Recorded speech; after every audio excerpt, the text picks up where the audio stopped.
اور جو سب سے بڑا کانفلکٹ ہے وہ کوئی نواز شریف صاحب کا اور عمران خان کا تو نہیں ہے، وہ کوئی زرداری صاحب کا تو عمران خان کے نہیں ہے، وہ تو کانفلکٹ ہے عمران خان کا اور راول پنڈی کا۔ وہاں پہ کچھ چیزیں بہتری ہوگی، کچھ دونوں طرف سے ایک ایک قدم کوئی پیچھے ہٹے گا تو آپ کو بہت سی پالیسیز میں بھی چینج نظر آئے گا، آپ کو بہت سی بہتری نظر آئے گی۔ جیسے بھی آپ شروع میں بات بھی کر رہے تھے، ڈفرینٹ لوگ بھی کر رہے تھے، دیکھیں سی بی ایمز تو بننے آنے چاہیے، لیکن اس وقت عمران خان اس پوزیشن میں نہیں ہے کہ وہ کانفیڈنس بلڈنگ میئرز کا کوئی دے، وہ تو جیل کے اندر ہیں، سزائیں ہوئی ہوئی ہیں۔ اب تو سی بی ایم باتیں جو گورنمنٹ کر رہی ہے جی ایک مساق جمہوریت ہونی چاہیے، مساق معیشت ہونی چاہیے، مل کے چل رہے ہیں، زرداری صاحب کر رہے ہیں، تو پہلا سٹیپ تو ان کی طرف سے ہی ہوگا۔ کیا یہ کنونس کر سکتے ہیں اپنے سے بڑی طاقت کو کہ آپ وہ کریں؟ کیونکہ ہم جو باتیں یہاں سن رہے ہیں ہمیں تو اور بھی سختی ہوتی نظر آ رہی ہے کامران۔ یہاں پہ ہم باتیں سن رہے ہیں، یہ نہیں ہم سن رہے کہ چلیں ایک گڈ ول جیسچر ہو جائے کہ خواتین کی بیلز ہو جائیں تو ایک اچھا پرسیپشن بنے گا۔ 8 مارچ بھی ایک موقع تھا، اور آگے جو پی ٹی آئی کی خواتین ہیں یہاں پہ باتیں چل رہی ہیں کہ جی اگر آرمی ایکٹ امینڈ کرنا پڑا تو وہ بھی امینڈ ہو سکتا ہے۔ وہ جو بینچ ہے ابھی تک دوبارہ نہیں بیٹھا، جب وہ ٹوٹا تھا جس میں سپریم کورٹ میں فیصلہ کرنا ہے، اس پہ بڑی تھیوریز چل رہی ہیں کہ وہ بینچ ٹوٹا کیوں، اور اسی بینچ کو سردار طارق پہلے ہٹ کر رہے تھے، تو آپ کو یاد ہے اس سے آخری پیشی میں دسمبر میں انہوں نے کہا تھا میں نہیں علیحدہ ہوتا، کیا کر لو گے تم، پھر وہی آ کے علیحدہ ہو جاتے ہیں۔ سو اس پہ بھی بہت سی کانسپریسی تھیوریز چل رہی ہیں۔ سو حالات کافی مکس میسج آ رہا ہے اس وقت یہاں پہ۔ ضرورت اس بات کی ہے، لیکن ابھی ہم بات کر رہے ہیں ڈیفینیٹلی جو کل ایک بہت بڑا ایونٹ ہے جس میں کہ آصف علی زرداری صاحب دوبارہ صدر پاکستان منتخب ہو جائیں گے۔ آبویسلی ہم جانتے ہیں کہ وہ ایک علامتی صدر نہیں ہوں گے، نہ وہ فضل الہی چودھری ہوں گے، نہ وہ عارف علوی ہوں گے۔ وہ ظاہر ہے کہ پیپلز پارٹی کے آصف علی زرداری ہیں، اور اس سے پہلے بھی وہ صدر تھے، تو نظام میں ان کا ایک بہت بڑا ہاتھ ہوتا ہے، اور پھر وہ میں نہیں سمجھتا کہ کوئی بڑی جو ڈیولپمنٹ ہوگی اس میں وہ پارٹنر نہیں ہوں گے۔ تو یہ ایک بہت امپورٹنٹ، ایک بار پھر پریسیڈنسی جو ہے وہ ایک بہت امپورٹنٹ ایونیو بن جائے گا ڈیسیشن میکنگ کا۔ میرا خیال ہے ڈیسیجن میکنگ سے زیادہ کامران وہ برج بلڈنگ کا کافی اچھا بن سکتا ہے، بیکاز راول پنڈی بھی اور اسلام آباد دونوں سیاسی مخالفین کو پریزیڈنٹ کے آفس کے تھرو اپروچ بھی کر سکتے ہیں، اور وہ ان اے وے نیوٹرل وینیو بھی بن سکتے ہیں۔ آپ کو یاد ہے جب بہت کلیش ہوا تھا جنرل باجوہ کا اور عمران خان کا، ملاقات کہاں ہوئی تھی؟ پریزیڈنسی میں ہوئی تھی۔ سو آئی تھنک، اور جس طرح کی سیاست زرداری صاحب کرتے ہیں، میرا خیال ہے یہ بڑی زبردست نیوٹرل ایک بفر زون بن سکتی ہے، اور وہ کافی زیادہ لنکیج بنا پائیں گے جہاں ان کے ذریعے انڈائریکٹ پیغام بھی ہو جائیں، ڈائریکٹ نیگوسیشنز بھی ہو جائیں، اور وہ ہو سکتا ہے کہ وہ اس کو وہ نیوٹرل گراؤنڈ بنانے میں کامیاب ہو جائیں جو اس وقت نہیں ہے۔ اس وقت عمران خان اور پنڈی کے درمیان میں بات کرنے کے لیے کوئی نیوٹرل جگہ نہیں ہے، اس وقت پی ٹی آئی میں اور گورنمنٹ میں بات کرنے کے لیے کوئی نیوٹرل جگہ نہیں ہے۔ سو ایک کانسٹیٹیوشنل آفس ہے، اگر صحیح طریقے سے زرداری صاحب استعمال کرتے ہیں تو شاید وہ بیڈلی نیڈڈ ایک نیوٹرل سپیس ہمارے سامنے نکل آئے، جو ہم نے ماضی میں بھی دیکھا۔ اسی جو آپ کہہ رہے ہیں، ظاہر ہے کہ یہ اس کی ایک بنیاد بھی ہے، کیونکہ بار بار زرداری صاحب ایک نیشنل چارٹر کی بات کر رہے ہیں، ایک charter of economy, charter of national reconciliation, ان تمام چیزوں کی وہ بات بار بار کر رہے ہیں، اور باقاعدہ انہوں نے پی ٹی آئی کا نام لیا ہے۔ تو یہ جیسے کہ ابھی آپ نے تمام فرمایا، بالکل یہ بات تو آپ کے خیال میں حقیقت بن سکتی ہے کہ یہ جو ضرورت ہے کہ کسی صورت سے برج ہو پی ٹی آئی اور اسٹیبلشمنٹ کے درمیان جو ہے معاملات سدھریں، تو زرداری صاحب دل سے اس کے لیے ایفرٹ کرنا چاہتے ہیں، اور ظاہر ہے کہ اس سے ان کا پروفائل بہت بڑھ جائے گا، ان کی پریسٹیج میں بڑا اضافہ ہو جائے گا۔ اور دوسرا آپ نے مشاہد صاحب کا بھی ایک پارٹ پلے کیا۔ اب ہمارے بھی دوست ہیں، آپ کے بھی دوست ہیں، مشاہد صاحب کبھی بھی وہ بات نہیں کریں گے جو ناگوار گزرے پنڈی کو۔ زرداری صاحب بات کر رہے ہیں، ہر بات میں پی ٹی آئی کا نام لے رہے ہیں، مشاہد صاحب اور 2-3 دنوں سے میں سن رہا ہوں ڈفرینٹ لیڈرز وہ بھی بات کر رہے ہیں کہ جی عام معافی بھی ہونی چاہیے، یہ چیزیں بھی ہونی چاہیے۔ دیکھیے اگر پنڈی نے بھی 2 قدم پیچھے ہٹنا ہے تو ان کو اس کے لیے بھی ایک فضا بنانی پڑے گی کہ ان سے 10 مختلف حلقے ریکویسٹ کریں اسی طرح مجھے لگتا ہے کہ نیکسٹ راؤنڈ میں بہت سی ریکویسٹ ہم عمران خان صاحب سے بھی سنیں گے. ایک فضا تو بنائی جا رہی ہے، ایک پیرلل فضا، کہ جہاں پہ تھوڑی سی منوویبلٹی کا بہانہ بن سکے سب کے لیے. لیکن آئی تھنک اس وقت زیادہ ضروری ہوگا کہ خان صاحب کا رویہ کیا ہے. اگر ایک فضا بنائی جاتی ہے جہاں پہ ورکرز کے لیے، سب کے لیے عام معافی کی بات ہو رہی ہے، نیشنل گرینڈ ڈائلاگ کی بات ہو رہی ہے، اس وقت بڑا ضروری ہے کہ خان صاحب کیسے رسپونڈ کرتے ہیں. سو آئی تھنک پہلا انیشیٹو اگر دیکھیں نا، یہ جو آپ نے کہا کہ ظاہر ہے کہ بنائی جا رہی ہے، یہ تمام فیصلہ تو بڑا کلیدی وہ تو عمران خان کے پاس ہے، اور شاید ان کو اس بات کا احساس ہو کہ عوامی مقبولیت تو ظاہر ہے کہ ان جیسی کسی کے پاس نہیں ہے. الیکشن کا جو نتیجہ ہے وہ بھی ہمیں اچھی طرح سے معلوم ہے کہ ان کے لیے بہت بڑا یہ ان کے لیے اسٹیمپ ہوا ہے اپروول کا. مگر اس کے ساتھ ہی بہت ساری بڑی تعداد میں پاکستانی، شاید بہت بڑی تعداد جنہوں نے ان کو ووٹ دیا ہے، وہ یہ سوچنے پہ مجبور ہے کہ اگر آج وہ الیکشن جیتنے کے نتیجے میں آج وزیر اعظم ہو جاتے تو پھر جو تلاطم یا جو کیفیت ہوتی وہ کیسے پاکستان سہ پاتا. اگر وہ مینڈ نہیں کرتے، وہ اگر فلیکسیبل نہیں ہوتے، وہ اگر اپنی چیزوں کو ریویو نہیں کرتے، اپنی پوزیشنز کو ریویو نہ کریں، پھر تو بڑی مصیبت ہے نا. دیکھیں جتنی ایمنس مرضی پاپولیرٹی ہو، اس کو کسی چیز میں ٹرانسلیٹ تو کرنا ہے نا آپ نے. اور میں تو بار بار کہتا ہوں، میں آپ کے پروگرام میں ہی پہلے عرض کر چکا ہوں، اپنے پروگرام میں بار بار کہتا ہوں کہ دو لوگوں کو اپنے پرسنالٹی گرین کے خلاف فیصلے کرنے ہوں گے، جنرل عاصم کو بھی اور عمران خان کو بھی. ان دونوں کو اپنی ذات کی نفی کر کے کچھ فیصلے کرنے ہوں گے جو ضروری نہیں دونوں کو بڑی پسند بھی ہوں. ایک کے پاس عوامی طاقت ہے، ایک کے پاس دوسری طاقت ہے، ایک گراؤنڈ ریالٹیز ہیں جہاں پہ دونوں کو ایک دائرے کے اندر جینا ہے اور تمہارا ملک کو آگے چلنا ہے. سو یہ دو سب سے بڑے کرٹیکل پلیئرز ہیں. زرداری صاحب ہو گئے، میاں نواز شریف ہو گئے، شہباز شریف صاحب ہو جائے، یہ سپورٹنگ کاسٹ تو آپ کہہ سکتے ہیں، لیکن جو دو پلے کے لیڈ کیریکٹرز ہیں وہ یہ دو لوگ ہیں، چاہے وہ جیل میں ہیں یا نہیں ہیں، یا کوئی اپنے گھر میں آزاد ہیں وہ وہاں پہ ہیں. لیکن میرا خیال ہے آزاد یہ دو لوگ ہیں، باقی مقید ہو گئے ہیں. بہت بہت شکریہ، بہت شکریہ محمد مالک ہمارے ساتھ تھے. Commercial break. اور تصادم کی جو کیفیت ہے وہ سب سے زیادہ نئی حکومت آنے کے بعد نمایاں ہے خیبر پختونخوا میں، جہاں پر کابینہ کا پہلا اجلاس ہوا. علی امین گنڈپور کا وہی انداز، انہوں نے صدارت کی. دھواں دار اجلاس تھا، جس کے بعد انہوں نے وفاق سے مطالبہ کیا کہ ہمیں 1500 ارب روپے آپ نے دینے ہیں، وہ ہمیں دیں. اور اس طرح سے ایک تصادم کی فضا جو ہے وہ مسلسل برقرار ہے. اس کی بات کرتے ہیں چھوٹے سے وقفے کے بعد.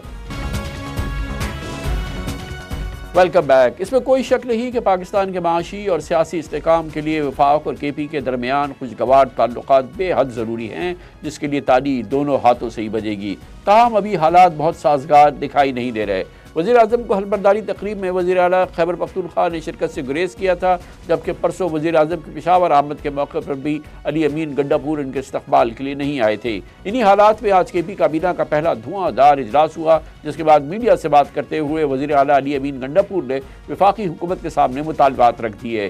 وزیر اعلیٰ کے پی کے مطابق وفاق کے ذمے صوبے کے 1500 ارب روپے کے واجبات ہیں. وفاق سے کے پی کا حق ہر صورت لے کے رہیں گے اور ہر قانونی راستہ اختیار کریں گے، یہ کہنا تھا علی امین گنڈاپور کا. اس سے قبل قومی اسمبلی سے خطاب میں سابق اسپیکر اسد قیصر نے بھی وفاقی حکومت سے خیبر پختونخوا کے لیے مختص فنڈز کے اجراء کا مطالبہ کیا تھا اور دھمکی دی تھی کہ اگر صوبے کا حق نہیں دیا گیا تو کسی کو حکومت نہیں کرنے دیں گے. صوبائی کابینہ کے آج کے اجلاس میں یکم رمضان سے صحت کارڈ کے تحت صوبے بھر میں مفت علاج کی سہولت بحال کرنے کا بھی فیصلہ کیا گیا، جو پچھلے 6 ماہ سے 17.5 ارب روپے کی واجبات کی عدم ادائیگی کی وجہ سے غیر فعال تھی. تاہم اس حوالے سے حکومت نے 5 ارب روپے کے فنڈز بھی جاری کر دیے ہیں. صحت کارڈ کی بحالی سے تقریباً 1 کروڑ 20 لاکھ خاندان مستفید ہو سکیں گے. کل ہم نے اپنے پروگرام میں پنجاب کی ہیلتھ کارڈ اسکیم کی غلط استعمال کی نشاندہی کی تھی، جس کے بعد آج وزیر اعلیٰ کے پی نے بھی ہیلتھ کارڈ پروگرام کو شفاف بنانے کا اعلان کیا. ایک بڑی کشمکش کا ماحول ہے کے پی اور وفاقی حکومت کے درمیان، جو اب شروع ہوا ہے اور نہ جانے کب تک جاری رہے گا اور اس میں کتنی شدت آئے گی.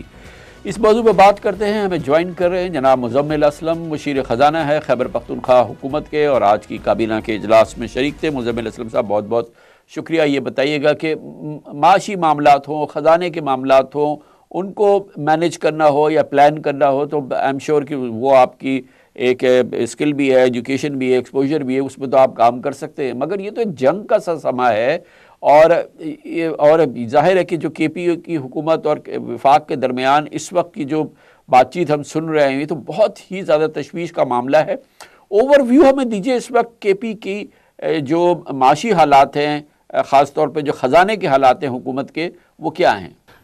دیکھیں کامران بھائی، آپ کو یاد ہوگا کہ جب پچھلے سال پی ڈی ایم کی حکومت تھی تو بلاول نے سندھ کے لیے کچھ فنڈز مانگے تھے، اور جب وہ فنڈز نہیں دیے تھے تو بلاول صاحب نے دھمکی دی تھی کہ ہم بجٹ نہیں پاس کرنے دیں گے. تو یہ تو جو حکومت میں اتحادی ہوتے ہیں وہ بھی ڈیمانڈ کرتے ہیں. اب جو کے پی کا مسئلہ یہ ہے کہ جیسے آپ نے درجنوں پروگرام کیے ہیں سرکولر ڈیٹ پہ، تو یہ بھی ایک سرکولر ڈیٹ ہے جو وفاق نے جو ہے کے پی کے دینے. پاکستان کی اس وقت سب سے سستی بجلی کے پی سے آتی ہے، 2 روپے 2.5 روپے یونٹ جو پانی سے بنتی ہے. آپ اس کے 2 روپے یونٹ نہیں دے رہے، اور دوسری طرف آپ نے یہ جو آئی پی پیز لگائے ہیں ایل این جی پہ اور یہ ساری چیزوں میں، اس پہ آپ 28 روپے فی یونٹ ان کو بھرتے ہیں. تو ایک سال کی سرکولر اس سال صرف جو رینٹل جو کیپیسٹی پیمنٹ ہے 2200 ارب آپ کر رہے ہیں باہر کے ملک کے جتنے بھی آپ نے پلانٹس لگائے ہیں. لیکن دوسری طرف مہینے کا 4 سے 5 ارب جو پاکستان کی سب سے سستی بجلی دے رہے ہیں، اور یہ صرف نہیں 30,000 میگا واٹ بجلی کا پوٹینشل اور ہے یہاں پہ جو سب سے سستی بن سکتی ہے. آپ اس کے پیسے روک کے بیٹھے ہوئے تو وہ بار بار مانگ رہے ہیں. پچھلی حکومت میں بھی ہمارے فائنانس منسٹر تیمور جھگڑا مانگتے تھے، اور یہ 1991 سے بیک لاگ ہے، اور یہ کبھی دینا شروع کر دیتے ہیں، کبھی ایک دم روک دیتے ہیں پیسے. دوسری طرف آپ یہ دیکھیں کہ بیفور فاٹا مرجر جو ہے خیبر پختونخوا کا جو پاپولیشن میں شیئر تھا 14.62% تھا. اب فاٹا کے بعد وہ 19.6% ہو گیا ہے. اب اس کے فاٹا کو مرج کر دیا ہے، اب فاٹا کی جتنی تنخواہیں اس سے کم پیسے دے رہے ہیں. تو یہ اگر پیسے نہیں ملیں گے تو صوبہ کیسے چلے گا؟ یہ بات آپ کی صحیح ہے، مگر اس کے لیے تو ایک ہی راستہ ہے اور ایک ہی طریقہ کار ہے، وہ یہ کہ عدالتوں کا دروازہ کھٹکھٹائیں، اس پورے معاملے کو آپ اعلیٰ ترین سطح پر عدالت میں لے کے جائیں، وہاں پر اس کو ایجیٹیٹ کریں اور اس کا فیصلہ لیں.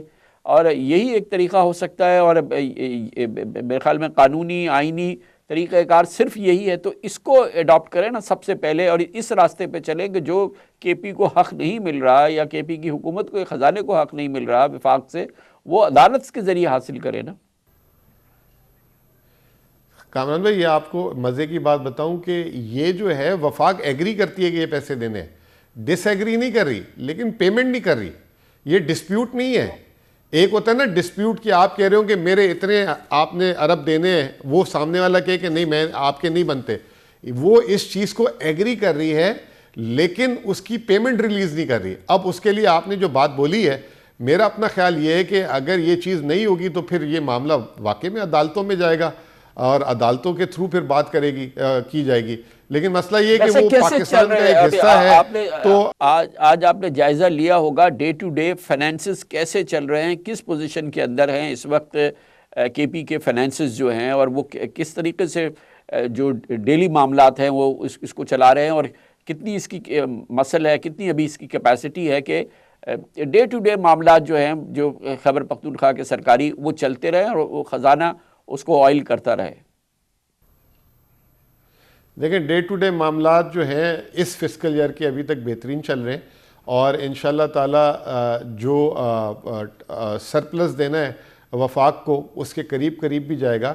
لیکن یہ جو ہے اپنے پیٹ پہ پتھر باندھ کے جو ہے صوبہ چل رہا ہے. جو ڈیولپمنٹ فنڈ ہے اس کو ریلیز نہیں کر پا رہے کیونکہ یہ جو نیٹ ہیڈل ریونیو ہے، یہ جو ہے ریونیوز ہیں وہ نہیں آ رہے اور دوسری چیزیں نہیں آ رہی. تو پیٹ پہ پتھر باندھا ہوا ہے، بہت ساری چیزوں پہ کٹ لگایا ہوا ہے، اور بہت ساری جسے کہتے ہیں کہ پوزیشنز میں جہاں ہائرنگ ہونی ہے اس کو بھی ابھی علی امین صاحب نے فریز کر دیا ہے. بہت بہت شکریہ مزمل اسلم، مشیر خزانہ خیبر پختونخوا حکومت، ہمارے ساتھ پشاور سے موجود ہے. کمرشل بریک، اس کے بعد ذکر کریں گے عدالتی احکامات ہوتے ہیں، وہ ہو تو جاتے ہیں مگر اس کے بہت دور رس اثرات ہوتے ہیں. ایسے ہی ہوا ہے، سندھ ہائی کورٹ نے آج فیصلہ دیا ہے یا ایک اسٹے آرڈر جاری کر دیا ہے جس کے ذریعے گیس کی قیمتوں میں جو اضافہ ہوا ہے سندھ میں اس پر انہوں نے اسٹے آرڈر کر دیا ہے اور اس اضافے کو روک دیا ہے.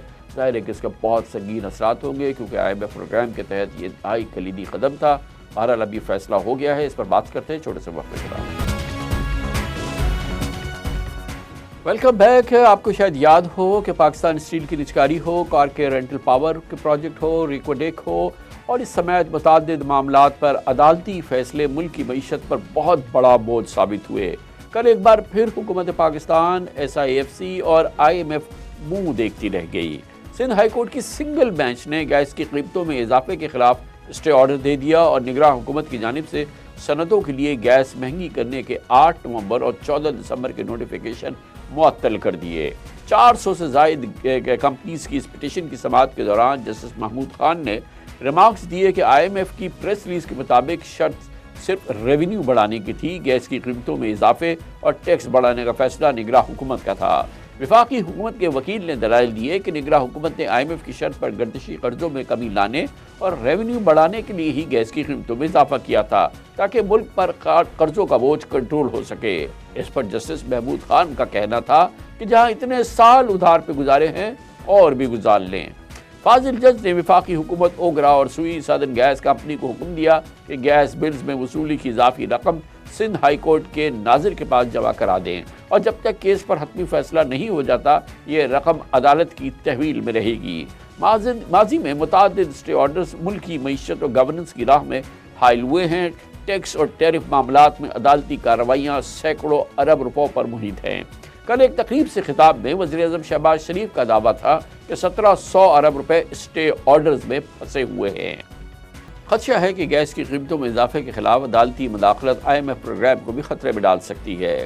بجلی اور گیس کے مہنگے ٹیرف کے باوجود انرجی سیکٹر کی گردشی قرضے 5422 ارب روپے ہو چکے ہیں اور IMF نے گردشی قرضے کنٹرول کرنے کی شرط عائد کر رکھی ہے۔ یہ پاکستان کی معیشت کے لیے میک اور بریک معاملہ ہے۔ اگر ہم نے یہ نہیں کیا تو اس کے وہ نتائج ہوں گے جو کہ ہم سوچ بھی نہیں سکتے ہیں۔ بہرحال اس پورے موضوع پر بات کرتے ہیں، ماہرانہ رائے لیتے ہیں۔ ہمارے ساتھ موجود ہیں ہمارے خان، سینئر تجزیہ کار ہیں، معاشی امور کے ماہر بھی ہیں، خاص طور پہ انرجی امور کو بہت اچھی طرح سمجھتے ہیں۔ بہت بہت شکریہ عمار خان صاحب۔ یہ بتائیے گا کہ کیا کاسٹ ہو سکتی ہے؟ مثال کے طور پہ آج یہ عدالت نے حکم دیا ہے اور یہ جو گیس کے ٹیرف بڑھائے گئے تھے اس کو روکنا پڑتا ہے اور یہ روک دیے جاتے ہیں، گیس کے جو اضافی ٹیرفس ہیں وہ وصول نہیں کیے جا سکتے، اس کی قیمت کیا ادا کرنی پڑے گی پاکستان کو؟ دیکھیں اس کی قیمت تو پاکستان آلریڈی ادا کر رہا ہے کہ ہر چیز میں جب بھی کوئی چیز انکریز ہوتی ہے کورٹ انٹروین کرتی ہے اور وہ چیز جو ہے پھر نہیں ہو پاتی۔ بہت سارے ہم یہ کیسز دیکھ چکے ہیں۔ ایک چھوٹی سی میں مثال دوں گا کہ ہمارے اور آپ کے گھر میں جو گیس آتی ہے، جو کبھی آتی ہے نہیں آتی، وہ اسی لیے نہیں آتی کہ اس کی پرائزنگ صحیح نہیں ہوئی ہے۔ ہم لوگ جو گھر پہ گیس استعمال کرتے ہیں اس کی کاسٹ تقریباً $1 پر یونٹ کے حساب سے بنتی ہے، رفلی $1 سے $1.25 پر MMBTU جو کہ گیس کا یونٹ ہوتا ہے۔ یہی چیز اگر ہم مارکیٹ سے امپورٹ کرتے ہیں، LNG کو امپورٹ کرتے ہیں، وہ $10 سے $11 پر MMBTU کی پڑتی ہے۔ تقریباً 80 سے 90% جو ہے حکومت اس میں سبسڈی دے رہی ہے کسی بھی قسم کی۔ اسی طرح انڈسٹریز کو بھی مختلف قسم کی سبسڈیز مل رہی ہیں اور جب تک گیس پرائز نہیں بڑھے گی ہم یہ جو گیس کا گردشی قرضہ ہے اس کو سیٹل نہیں کر سکتے۔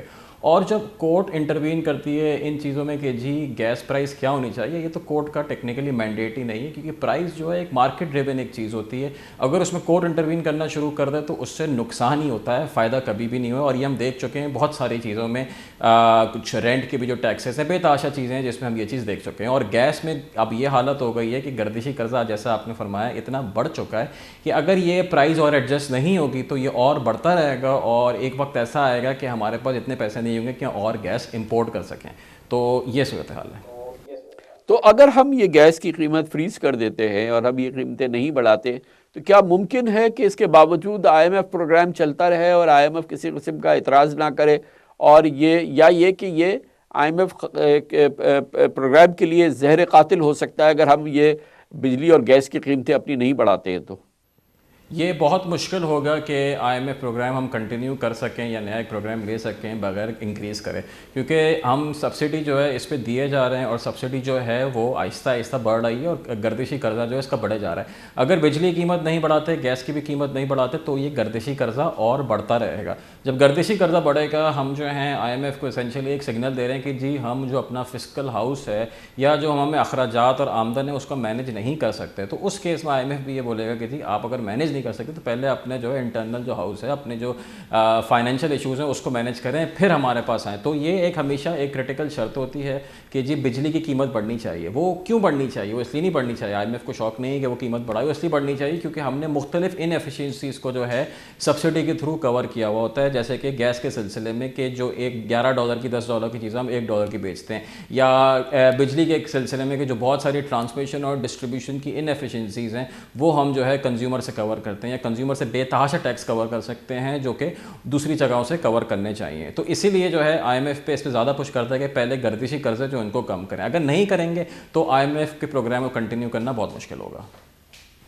یہ بتائیں کیونکہ یہ ایک لیگل نوعیت کا سوال ہے اور جوڈیشل پروسیس سے اس کا تعلق ہے, لیکن کیسے ممکن بنائیں, کیونکہ یہ بہت کرٹیکل چیزیں امپورٹنٹ ہیں, یعنی کہ جو گیس ٹیرف بڑھا ہے یا بجلی کے ٹیرف بڑھے ہیں یا بہت ہی جس کو ہم کہتے ہیں بٹر پلز, ہم نے کڑوی گولیاں ہمیں کھانی پڑی ہیں اپنی معیشت کو سنبھالنے کے لیے, IMF کے ساتھ ہمیں ساتھ ساتھ چلنے کے لیے, IMF پروگرام پہ عمل کرنے کے لیے, اور یہ معاملات عدالت پہ جاتے ہیں, عدالت میں اسٹے آرڈرز آ جاتے ہیں, اور پھر یہ ایک بہت کمپلیکیٹ ہو جاتی ہے, پوری سچویشن بہت پیچیدہ ہو جاتی ہے. کچھ طریقہ ہے جو ذہن میں آتا ہو جس کے ذریعے ہم اس چیز کو اوائڈ کر سکیں کسی صورت سے؟ بہرحال ہمارے یہاں جو قوانین ہیں یا عدالتیں ہیں جو کچھ ہے وہ تو اپنی جگہ پر ہے, مگر ظاہر ہے کہ عدالتی فیصلوں کے نتیجے میں ہم نے بے پناہ نقصان اٹھایا ہے. پاکستان اسٹیل کی پرائیویٹائزیشن سے لے کے کار کے تک کے معاملے, ریکوڈیک کے معاملے, انبلیویبل ہمیں نقصان ہوا ہے. کسی صورت سے ہم اس کے اراؤنڈ کام کر سکتے ہیں کہ ہم اس صورتحال سے بچ سکیں. آئی تھنک اگر یہ جو ریسنٹ جو ایک کورٹ کا ڈیسیجن آیا ہے اس کو اگر ہم دیکھیں تو اس میں بہت کلیئر انہوں نے بولا ہے, جج نے جو ڈیسیجن ہے, کہ یہ انٹرم گورنمنٹ تھا. جو پیٹیشن جو دائر کیا گیا اس میں یہی ہے کہ جو یہ انٹرم گورنمنٹ کا اتنا یہ رائٹ نہیں بنتا کہ وہ اس کو انکریز کرے. اب جو کہ ایک فارمل گورنمنٹ آ رہی ہے, اگر وہ اس پہ ڈبل ڈاؤن کرتی ہے, وہ بھی کیبنٹ ایک ڈیسیجن لیتی ہے, تو میرے خیال سے اس وقت کورٹ کو یہ فیصلہ جو ہے حکومت کے حق میں دینا چاہیے. مگر اگر اس چیز میں, اگر ہر چیز میں, ہر قیمت میں کورٹ جو ہے انٹروین کرنا شروع کر دے تو پرائزنگ جو ہے بالکل آؤٹ ہو جائے. اور یہ جو چیز ہے کانسٹیٹیوشن میں بھی ایک بہت کلیئر وہ ہے کہ جو بزنس ہوگا, جو ٹریڈ ہوگا, اس کو انٹروین نہیں کرے گی court. It is very clear. تو وہ تو کانسٹیٹیوشن اس کی جو ہے انٹرونشن ہوگی, خلاف ورزی ہو جائے گی. سو آئی تھنک جب نئی حکومت آ جائے گی, جب فیڈرل کیبنٹ بن جائے گی اور وہ ایک ڈیسیجن لیں, تو courts will take a step back. Courts کو تھوڑا پیچھے ہٹنا پڑے گا. تھینک یو سو مچ. ہمارے خان ہمارے ساتھ موجود تھے. دوسری جانب آج خواتین کا عالمی دن ہے, اور اس موقع پہ پاکستان میں خواتین جس حالت میں بھی ہر شعبے میں جس طرح سے ترقی کر رہی ہیں اور آگے بڑھ رہی ہیں, یہ بہت ہی حوصلہ افزا بات ہے. سائنس و ٹیکنالوجی ہو, طب ہو, فنون لطیفہ, کھیل, زراعت, تعلیم, عدلیہ, سیاست, ہمارے عسکری ادارے ہو, خواتین اپنی ذمہ داریاں بہت احسن طریقے سے انجام دے رہی ہیں اور ملک کی ترقی میں کلیدی کردار ادا کر رہی ہیں. خواتین کے عالمی دن کے موقع پہ پاکستانی خواتین خراج تحسین کی خصوصی مستحق ہیں, جنہوں نے ہر میدان میں اپنی صلاحیتوں کا لوہا منوایا ہے. پاکستانی خواتین کی کامیابیوں سے متعلق آپ کو ہم دکھاتے ہیں خصوصی رپورٹ جو ہمارے نمائندے زہیب احمد نے ترتیب دی ہے. یہ شاندار کہانیاں تھیں پاکستان کی شاندار خواتین کی, جو ہم نے خاص طور پہ آپ کے سامنے رکھی آج خواتین کی اس عالمی دن کے موقع پر. اور اس کے ساتھ ہی ہمارے آج کے پروگرام کا اختتام ہوتا ہے. سیٹرڈے سنڈے کی ہفتہ بھر تعطیل رہتی ہے. پیر کو انشاءاللہ آپ سے پھر ملاقات ہوگی. پیر تک کے لیے کامران خان کو اجازت. اللہ حافظ. ناصر.